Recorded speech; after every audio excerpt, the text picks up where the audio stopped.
Good morning students. आज अपन अपरसंवादी दोलक का जो अनकम्प्लीट लेक्चर है उसको पूरा करेंगे। कल अपन ने देखा कि अपरसंवादी दोलक का जो समीकरण आता है उस समीकरण को किस प्रकार से हल कर सकते हैं। अपने पास जो समीकरण आया था उस प्रकार से आया था d2x upon dt² plus omega 0² x is equal to minus alpha x² minus beta x³, जहां अल्फा और बीटा जो अपन माने थे वो नियतांक थे। इसको अपन ने दिया था समीकरण नंबर 2 या 3, जो कि अपने पास दिया था 3। अब इसको हल अपन कल बताया कि इसको फूरिये प्रमेय से इसको हल कर सकते हैं। फूरिये प्रमेय के बारे में कल बताया था आपको कि फूरिये प्रमेय क्या होती है, किस प्रकार से इसको हल कर सकते हैं। फूरिये प्रमेय बताया किसी कॉम्प्लिकेटेड जटिल फलन को सरल आवर्ती फलनों के रूप में लिख सकते हैं। अब जो अपने पास फलन है, माना कि इसका जो हल है फूरिये प्रमेय से x is equal to a0 plus an sine n omega t है। यहां समेशन लगाते हैं, n का मान 1 से लेकर इंफिनिटी तक रहता है, प्लस इसमें bn कोस n ओमेगा t और आता है, प्लस bn क्या आता है, bn कोस n ओमेगा t। लेकिन अपन ने माना था कि अपना जो फलन है ये क्या है, एक सम फलन है। सम फलन में साइन n ओमेगा t का मान 0 होगा तथा कोस n ओमेगा t का मान नॉट इज इक्वल टू 0, क्योंकि सम फलन है। आवर्तिक जो फलन है सिमेट्रिक रूप से, जो कल भी मैंने चर्चा की थी, सम फलन है। सम फलन होने के कारण से यहां साइन की जो टर्म है उसका मान 0 होगा और कोस की जो टर्म है वो अपने पास आएगी कोस n ओमेगा t। साइन को क्यों, साइन एक सम फलन है, इवन फंक्शन है, और इवन फंक्शन ऑड फंक्शन है साइन। इस ऑड फंक्शन के कारण से, विषम फलन के कारण से साइन n ओमेगा t का मान 0 लिया है। तो इसका जो हल अपने पास है वो अपने पास ये वैल्यू है। अब इसका हल है तो इसको अपन अवकलन करें समय के रेस्पेक्ट में, t के रेस्पेक्ट में इसका अवकलन करेंगे dx अपॉन dt, क्योंकि अपन तो समीकरण 3 में इसका मान रखेंगे कि समीकरण 3 का हल क्या है, फूरिये प्रमेय से अपने पास ये है। आगे अपन थोड़ा लिख सकते हैं कि विषम फलन के कारण क्या होगा, sine n omega t is equal to 0। एक हिंट देना पड़ेगा।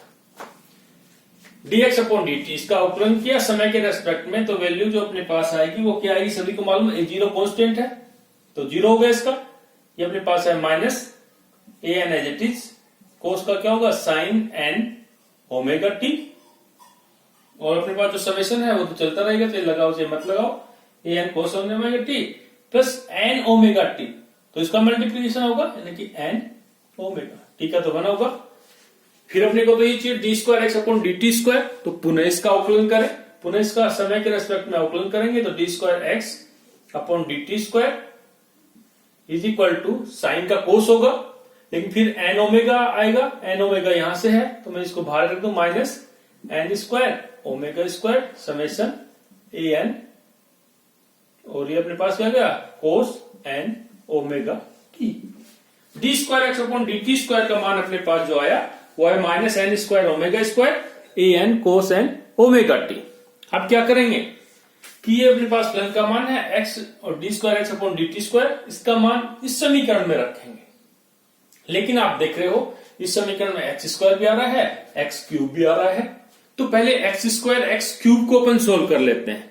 तो x² को अपन जब सोल्व करेंगे तो x² क्या होगा, x² इसका स्क्वायर करें यानी कि x²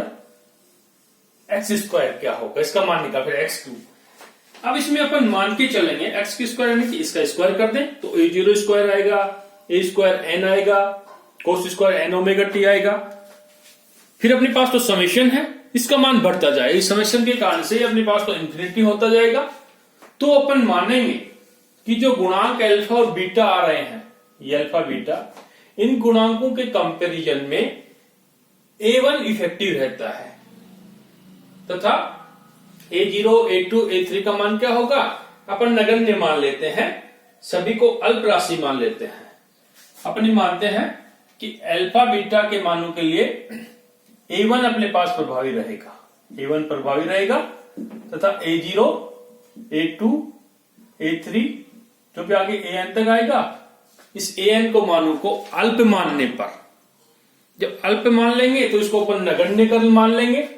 नगण्य जब अपन मानेंगे तो एक्स स्क्वायर का जो मान अपन रख रहे हैं यहां पे, वो क्या आएगा अपने पास, ये देखेगा तब एक्स स्क्वायर, या तो नीचे लिख दूं मैं, एक्स स्क्वायर क्या आएगा अभी देखिएगा, x square is equal to, इसका स्क्वायर करें, इसका स्क्वायर करेंगे तो मैं सिंपल लिख रहा हूं a1 square cos square and omega t, simple आ गया a1 स्क्वायर। इसको अप्रोक्सीमेटली इक्वल टू करेंगे, क्यों, क्योंकि अपन ने माना कि इसमें a1 प्रभावी है तथा a0, a2, a3, an के मान क्या है, नगण्य। इसको आगे अपने को लिखना पड़ेगा, माना a0, a2, a3 dot dot dot an अल्प है प्रभावी मानने के लिए, तो अपने पास ही आ गया। अब ये कोस स्क्वायर एंड ओमेगा टी, इसको थोड़ा सोल्व करें, इसकी जगह अपन क्या लिख सकते हैं, तो x square approximately equal to a1 square cos n omega t की जगह कोस का जो फॉर्मूला आता है वो मैं लिख रहा हूं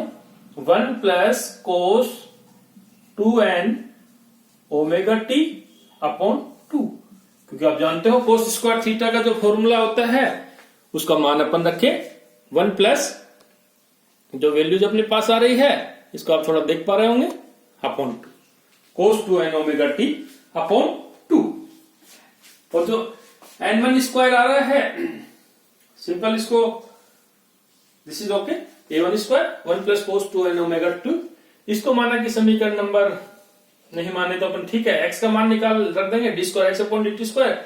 इसी प्रकार से x क्यूब का मान और निकालते हैं, तो x क्यूब का मान अपन क्या रखें, x का तो अपने को याद ही है, x क्यूब का अपन निकालते हैं। उसी प्रकार से a0, a2, a0, a2, a3 को अल्प मानने पर x cube approximately equal to, यानी कि x जो अपने पास आया है उसका क्यूब करेंगे तो यहां पे अपने पास आएगा a1 का cube cos cube n omega. तो इस प्रकार से अपने पास जो फंक्शन आते हैं इसका मान अपन ज्ञात कैसे करें। अब अपने पास यहां पे cos cube n omega t आया, cos cube n omega t का मान अपन रखेंगे तो x cube approximately equal to a1 cube as it is cos cube n omega t का मान जो फॉर्मूला होता है, स्टैंडर्ड फॉर्मूला है, देखना cos n cos omega t plus cos 3 omega t, cos 3 omega t upon 4।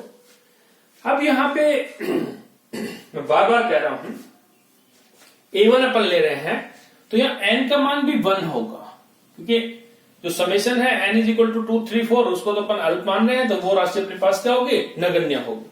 इसी प्रकार से एक्स स्क्वायर में जो मैंने ध्यान नहीं दिया, यहां पे भी अपने पास क्या आएगा n इज इक्वल टू 1, तब तो कोस स्क्वायर ओमेगा टी का मान जो अपन है ये रखते हैं दिस वैल्यू। ट्रिग्नोमेट्री फंक्शन से अपन जानते हैं कि cos 2 theta is equal to क्या होता है, cos square theta minus sine square theta. अब sine square theta is equal to क्या होता है आप सभी को मालूम है, 1 माइनस कोस स्क्वायर थीटा। तो यहां पे जो अपन वैल्यू रखेंगे कोस स्क्वायर थीटा का मान, तो कोस स्क्वायर थीटा का मान अपने पास ये आ जाएगा। इसी प्रकार से कोस स्क्वायर थीटा का मान भी कुछ वैल्यू रहता है, जो वैल्यू जो अपने पास आएगी cos theta is equal to क्या होता है, उसी से अपने पास ये फॉर्मूला है। तो ये अपने को ये आपको इंपॉर्टेंट जो अपने को ध्यान रखना है, क्या ध्यान रखना है कि a0, a2, a3, an को अल्प मानने पर x square is equal to this, x cube approximately equal to this. अब अपने पास मान आ गया, एक्स का मान आ गया, एक्स स्क्वायर का मान आ गया, एक्स क्यूब का मान आ गया, D square x upon d t square का मान आ गया। अब अपन लिखेंगे कि अब समीकरण 3 में एक्स स्क्वायर, एक्स क्यूब एवं D square x upon d t square का मान रखने पर, थोड़ा सा आपको कॉम्प्लिकेटेड लग रहा होगा लेकिन इसको सोल्व कर करके देखना, बिल्कुल इजी है, मैथमेटिकल फंक्शन है। अल्फा बीटा यहाँ पे क्या है, जो अपन ने कल माने थे, एक गुणांक है, नियत राशि है। समीकरण 3 का हल जो अपन कर रहे हैं, तो समीकरण 3 का जो हल सिंपल अपने पास आया, वो हल अपने पास क्या है, फूरियर प्रमेय से a0 plus an cos n omega T this value, ये तो हल है, ये आपको ध्यान रखना है। फिर इसका अपन ने क्या किया, दोपहर समय के रेस्पेक्ट में अवकलन किया, तो ये वैल्यू आई। अप्रोक्सीमेट वैल्यू इस कंडीशन में, इस वाले में ये कंडीशन लगाई कि a0, a2, a3, an का मान अल्प लेते हैं। अल्प लेने के कारण से x square approximately equal to this value and x cube approximately equal to this value. अब एक्स स्क्वायर, एक्स क्यूब और d square x upon d t square का मान समीकरण 3 में रखकर सोल्व करने पर, बस अभी अपना रास्ता चल रहा है फंक्शन टॉपिक, इनका मान रखेंगे। मान रखने की बात क्या करेंगे वो भी अपन देखते हैं। मैंने पहले बताया कि इसको जो भी हार्मोनिक मोशन के जो भी इक्वेशंस आते हैं मैथमेटिकल, उसको सोल्व करने के डिफरेंट तरीके होते हैं। मान रखो, मान रखेगा D square x upon d t square का मान क्या आया था, पहले तो वो अपन रखे। वो अभी ने देखा था कि D square x upon d t square का मान जो अपने पास आया था, वो अपने पास था minus n square omega square summation A n cos n omega t, जो मान अभी अपन निकाला d square x upon d t square का, प्लस ओमेगा 0 स्क्वायर एक्स का मान अपन क्या रखेंगे, वो तो आप जानते हैं, सभी याद हो गया होगा फूरियर प्रमेय से। इसका मान जो अपने पास आता है वो अपने पास है a0 plus A n cos n omega t, ये तो मान अपने पास है। इस समेशन चाहे लगाओ या नहीं लगाओ, ए एन है, इसका तो समेशन लगा रहता है, एन का मान 1 से लेकर इंफिनिटी तक आता है। ये तो लेफ्ट हैंड साइड हुई, इज इक्वल टू, इसके इक्वल क्या है, माइनस अल्फा एक्स स्क्वायर का मान जो अपन ने निकाला उसको अपन रखे, वो अपने पास होगा a1 square 1 plus cos 2 omega t upon 2, x square का मान जो जस्ट अभी निकाला, माइनस बीटा एक्स क्यूब का मान जो भी निकाला था अभी, इसका मान रखे तो अपने पास आया a1 क्यूब ब्रैकेट, ये जो वैल्यू अपने पास है 3 cos omega t, 3 cos omega t plus cos 3 omega t, cos 3 omega t upon 4। Standard formula रहता है, कोस क्यूब ओमेगा टी की जगह अपन ये रख सकते हैं, कोस स्क्वायर ओमेगा टी की जगह अपन ये पुट कराया, जो मान निकाल लिया। अब यहां पे जो समझने वाली बात है, जो अपन बार बार कर रहे हैं, यहाँ पे x is equal to omega आता है, ओमेगा टी, ये ओमेगा है, और ये अपने पास क्या है, ओमेगा 0 स्क्वायर, कहां पे गया अपने पास, ओमेगा 0 स्क्वायर भी आता है, ये this is the omega 0 square. Omega 0 तो उसकी स्वाभाविक आवर्ती है, नेचुरल फ्रीक्वेंसी है, जिसका मान क्या होता है, ओमेगा 0 इज इक्वल टू का जो मान है वो है √k/n। ये अपने पास फ्रीक्वेंसी ओमेगा है, इस ओमेगा का मान अपने को निकालना है। वो कैसे निकालेंगे, ये ओमेगा है, ये ओमेगा 0। अब अपन देखेंगे कि इसका मान कैसे निकाले। तो यहां an cos n omega T है, समेशन लग रहा है, इसको अपन जब खोलेंगे इस वाले क्वांटिटी को, इस वाले टर्म्स को, तो अपने पास आएगा a1 cos omega T, a2 cos 2 omega t plus a3 cos 3 omega t plus dot dot dot आगे चलता रहेगा।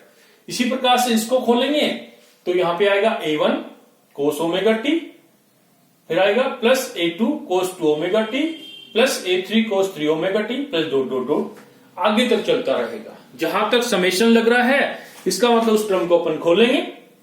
लेकिन राइट हैंड साइड में अपन देखें कि यहां पे cos ओमेगा टी आ रहा है, यहां पे cos 2 ओमेगा टी आ रहा है, यहां पे cos 3 ओमेगा टी आ रहा है। तो अपन करना क्या चाहते हैं, अपन ये करना चाहते हैं कि लेफ्ट हैंड साइड एवं राइट हैंड साइड में cos omega T, cos 2 omega T and cos 3 omega T के जो गुणांक है उसकी तुलना करेंगे। कंपैरिजन करेंगे।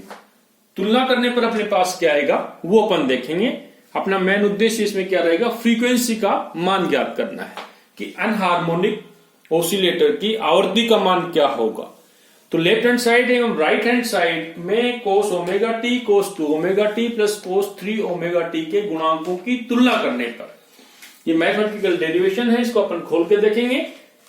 पहले अपन देख लेते हैं कि cos ओमेगा टी का लेफ्ट हैंड साइड में cos ओमेगा टी क्या आएगा, उसके गुणांकों की तुलना करें, या जो वैल्यू है 2 ओमेगा टी उसके गुणांकों की तुलना करें, तथा इसके साथ साथ यहां पे जो वैल्यूज आएगी cos ओमेगा टी के अलावा, थोड़ा सा मैं इसको यहां खोल के देखूं कि यहां अपने पास आएगा A0 जब n इज इक्वल टू क्या हो 0, n इज इक्वल टू पहले अपन कहे 1 2 3 4 अपन लेके चल रहे हैं, तो उनकी जो वैल्यूज अपने पास आएगी, नोट 0 वो तो अपने पास पहले आया, n का मान अपन रखें यहां पे, तो 1 cos omega t plus A2 cos 2 omega t plus dot dot dot, ये टर्म भी ऐसे आएगी। इसके अलावा अपने पास जो बच जाता है omega 0 square A0 constant term ये बची, इसमें अपन देखेंगे alpha A1 this value, beta A1 this value only, इसमें नहीं आ रहा ओनली ये वैल्यू। तो cos omega T, cos 2 omega T, cos 3 omega T तथा जो अपने पास अचर पद आ रहे हैं कांस्टेंट पद, नियत पद, कांस्टेंट कहता हूं नियत पद, तथा cos omega T, cos 2 omega T, cos 3 omega T के गुणांकों की तुलना करने पर, तो नियत पद कौन कौन से आ रहे हैं वो इसमें एक तो 11 है, तुलना करिएगा। तो एक तो अपन लिखूं लेफ्ट हैंड साइड में omega 0 square A0 square, left hand side में कांस्टेंट पद दिए है जो न तो cos ओमेगा टी का गुणांक है न cos 2 ओमेगा टी का गुणांक है, is equal to right hand side में अपन देखेंगे तो minus alpha A1 square upon 2, ये तो आ रहा है, ये तो मल्टीप्लीकेशन में हो गया। इसको अपन दे दे समीकरण नंबर 4a। इसी प्रकार से अब अपन लेंगे cos omega T, left hand side में cos ओमेगा टी देखें तो A1 cos ओमेगा टी, एक तो ये आ गया अपने पास, minus n square omega square A1, ये तो कहेंगे अपन दिस वैल्यू, प्लस इसमें देखें प्लस ओमेगा 0 स्क्वायर तो मल्टीप्लीकेशन है, omega 0 square A1 cos omega t is equal to right hand side में देखें, राइट हैंड साइड में cos 2 है, यहां पे cos 1 तो ओनली अपने पास ये वाले टर्म है, यानी कि वैल्यू अपने पास आई minus beta A1 cube 3/4 multiple 3/4, ये तो आया, इसको आप सोल्व करके देखना, 3/4 अपने पास यही आया। इसमें कॉमन अपन ले A1 कॉमन आ जाएगा, तो इसको और सिंपलेस्ट फॉर्म में अपन कैसे रख सकते हैं, जो कट रही राशि उसको अपन काट देंगे, जो नहीं कट रही उसको अपन देख लेंगे, जो वैल्यूज अपने पास आ रही उसको अपन रखते हैं, रखने के बाद जो अपने पास क्वांटिटी आ रही है उसका मान अपन रखें। तो यहां पे n इज इक्वल टू 1 अपन लेके चल रहे हैं, तो n इज इक्वल टू 1, जो यहां पे n स्क्वायर अपने पास आ रहा है, तो n इज इक्वल टू 1 लेंगे, n इज इक्वल टू 1 लिया तो इसका मान भी अपने पास क्या हो जाएगा 1, 2 लेंगे तो 2, तो यानी कि n स्क्वायर का मान भी अपने पास क्या आ गया 1, क्योंकि n इज इक्वल टू क्या है 1 अपन लेके चल रहे हैं। अब इसमें जो कॉमन अपने पास आई A1 कॉमन आया, A1 common omega 0 square minus omega square is equal to minus 3 beta upon 4 A1 cube, समीकरण नंबर 4 पे। क्लियर? इसी प्रकार से अपन आगे देखें, इसको इसी प्रकार से सोल्व करेंगे तो नेक्स्ट जो अपने पास आएगा उसका मान अपन रखते हैं। नेक्स्ट क्या आता है वो अभी देखते हैं। अब अपन लेंगे cos 2 ओमेगा टी के गुणांक लेफ्ट हैंड साइड एवं राइट हैंड साइड में, वो समीकरण तो अपन मिटाएंगे, मैं डायरेक्ट लिख देता हूं, आप सोल्व करके इसको देखना। 4b। अब अपन ले रहे हैं cos 2 ओमेगा टी के गुणांकों की तुलना करेंगे, तो cos 2 ओमेगा टी के गुणांकों की तुलना करने पर अपने पास जो मान आता है n की जगह क्या लेंगे, यानी कि n इज इक्वल टू 2, तो वैल्यू जो अपने पास आई omega 0 square minus 2 omega square, 2 की जगह 4 हो जाएगा, n स्क्वायर है तो 4 omega square A2 is equal to minus alpha A1 square upon 2, 4C, समीकरण नंबर 4। नेक्स्ट अब अपन लेंगे cos 3 ओमेगा टी के गुणांकों की तुलना कर रहे हैं। इसमें n इज इक्वल टू क्या लेंगे 3, तो यहां पे अपने पास आएगा omega 0 square minus 9 omega square A3 is equal to minus beta, right hand side की वैल्यू A1 क्यूब अपॉन 4, समीकरण 4। समीकरण में अपने को प्राप्त हुआ 4A 4B 4C 4D। गुणांकों की तुलना करने पर अपने को यह समीकरण प्राप्त हुई। अपना मेन उद्देश्य क्या है? मेन उद्देश्य अपना है कि ओमेगा स्क्वायर का मान ज्ञात करना। ओमेगा स्क्वायर का मान तो इस समीकरण से आएगा, दिस इक्वेशन जो कि आप देख रहे होंगे 4B। इक्वेशन 4B से इसी से आएगा, या समीकरण नंबर 4 से भी अपन निकाल सकते हैं समीकरण 4C से, दिस वैल्यू 4 से, जहां पे A1 का मल्टीप्लिकेशन सॉरी इसी से आ रहा है, A1 का मल्टीप्लिकेशन इसी से आया, तो अपन इसी से अपन क्या निकालेंगे, इस ओमेगा स्क्वायर का मान। अब लेंगे समीकरण 4B से। समीकरण 4B तो अपने पास यहां पे लिखा हुआ है।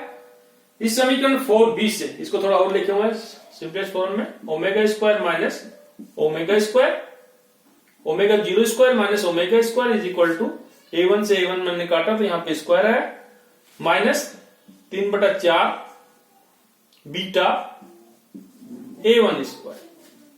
ओके, या मैं लिखूं कि omega square is equal to, इस ओमेगा का मान निकाल रहे हैं, ओमेगा 0 स्क्वायर, इसको उधर ले जाए, इसको इस तरफ लाए, 3/4 बीटा A1 स्क्वायर। क्लियर? इसमें तो कोई प्रॉब्लम नहीं है। अब इसको द्विपद प्रमेय से अपन सोल्व करें। द्विपद प्रमेय से जब अपन इसको सोल्व करेंगे तो इसका मान क्या आएगा वो अपन देखेंगे। पहले अपन कहें इस प्रकार से करें कि omega square is equal to omega 0 square मैंने बाहर लिया तो यहां पे 1 plus 3/4 beta A1 square upon omega 0 square.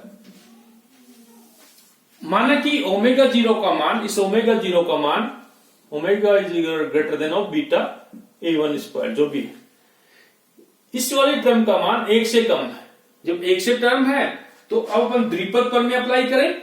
द्विपद प्रमेय अप्लाई करेंगे तो अपने पास आएगा omega is equal to omega 0, मैं इसको डायरेक्ट लिखूं 1 plus 3/8 beta A1 square upon omega 0 square. आगे अपन लिख देंगे द्विपद प्रमेय से, द्विपद प्रमेय, बाइनोमियल थ्योरम। बाइनोमियल थ्योरम कब लगती है? जब इस टर्म का मान, जब कोई टर्म अपने पास हो a प्लस बी की पावर n हो, कंडीशन रहे कि b लेस देन a, तो अपने पास आएगा a plus approximately equal to a plus n B. यहां पे n का मान 1/2 आएगा, इसका अंडर रूट लेंगे तो 2 नीचे गया तो 4 दूनी 8, ये वैल्यू हो गई। अपने को जो प्राप्त हुआ ये मान प्राप्त हुआ। दिस इज इंपॉर्टेंट कि अनहार्मोनिक ऑसिलेटर की आवर्ती का मान ये रहता है ओमेगा। ओमेगा 0 तो क्या है, स्वाभाविक आवर्ती, नेचुरल फ्रीक्वेंसी, लेकिन ओमेगा जो अपने पास है वो है अपने पास अपरिसंवादी दोलक की आवर्ती। अब अपने को आवर्तकाल का मान ज्ञात करना हो तो आवर्तकाल तो आपको मालूम है t इज इक्वल टू क्या होता है 2π/ओमेगा। इस ओमेगा का मान रखे आवर्तकाल के लिए, अपन देखें तो इसका मान क्या आएगा, क्योंकि अपने को आवर्ती का मान प्राप्त हो गया तो आवर्तकाल का मान अपन निकाल सकते हैं। तो अपन मान रखें कि t is equal to 2π, omega का मान क्या है, this value omega 0 1 plus 3/8 beta A1 square upon omega 0 square, ये मान है। अब इसको ऊपर लेके जाएंगे तो यहां पे माइनस आएगा। अब इसको देखिए 2π/ओमेगा 0, ये मान अपने पास क्या है t0, t is equal to t0। इस ओमेगा फ्रीक्वेंसी के रेस्पेक्ट में यहां पे तो 2 फ्रीक्वेंसी आ गई, ओमेगा 0 तथा ओमेगा, तो ओमेगा 0 के रेस्पेक्ट में माना कि आवर्तकाल है, उसको t0 से रिप्रेजेंट कर दिया, t इक्वल टू t0। ये क्वांटिटी अपने पास ऊपर जाएगी तो अपने पास माइनस टर्म आएगी, द्विपद पर में से वापस अपन लगा रहे हैं 1 minus 3/8 beta a1 square upon omega 0 square. ये तो समझ में आ गया होगा कि इसको अपन ऊपर लेके जाएंगे तो 1 plus 3/8 beta a1 square upon omega 0 square, ये अपने पास आई -1, द्विपद पर में से वापस अपन इसको इस प्रकार से रख सकते हैं। तो आवर्तकाल का मान अपने पास ये आया। एग्जामिनेशन में क्वेश्चन आ जाता है कि सिद्ध करो कि अपसमवादी दोलक के आवर्तकाल का मान ये रहता है। बीटा अपने पास नियत है जिस पर अल्फा बीटा है। अब बीटा का मान क्या है वो भी आपको आना चाहिए, जो अपन ने कांस्टेंट माना था। बीटा इज इक्वल टू क्या माना था, beta is equal to K2/6n। तो बीटा अपने पास काम आ रहा है तो इसलिए इसका मान रख देते हैं।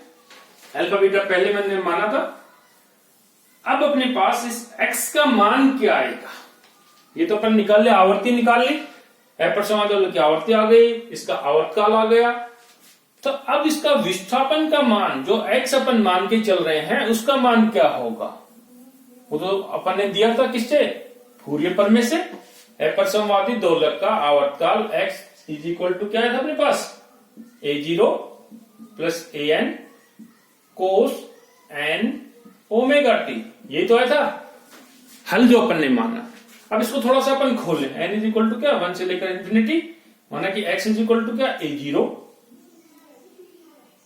x इज इक्वल टू क्या आएगा j0, इसको अपन खोल रहे हैं a1 cos omega t plus a2 कोस 2 ओमेगा t प्लस a3 कोस 3 ओमेगा t प्लस डॉट आगे तक चलता रहेगा, क्योंकि n का मान क्या है 1 से लेकर इंफिनिटी। अपन क्यों कर रहे हैं, क्योंकि अपने पास जो मान अपने पास आ गए हैं a2 के मान या a3 के मान जो समीकरण 4abc से मैंने दिए, तो उसको अपन रख सकते हैं यहां पर। तो 4a 4b 4c से a0 का मान रख रहे हैं, a1 तो अपने पास इफेक्टिव है तो इसको एज इट इज रहने देते हैं, a2 का मान रखते हैं तथा a3 का मान रखते हैं। समीकरण 4 से जो अपन ने माना 4a 4c 4 सीधा 4 ही कर दो, जो समीकरण अपने पास है समीकरण 4 से a0 a2 a3 का मान रखते हैं। अपने पास 3-4 समीकरण आए थे, तो इनका मान जो अपन रखेंगे, मान रख के जब सोल्व करेंगे तो क्या वैल्यू आएगी। a0 का मान तो अभी निकाला था अपन ने 4a समीकरण से, alpha a1 square upon 2 omega 0 plus a1 cos omega t as it is, plus a2 का मान रखे वो अपने पास आया था a2 का minus alpha a1 square upon 2 omega 0 square minus 4 omega square. समीकरण 4 फिर से अपन रख रहे हैं कोस 2 ओमेगा t प्लस a3 का मान रखें, थोड़ा सा बड़ा है इसको भी रख देते हैं, a3 का मान अपने पास आया था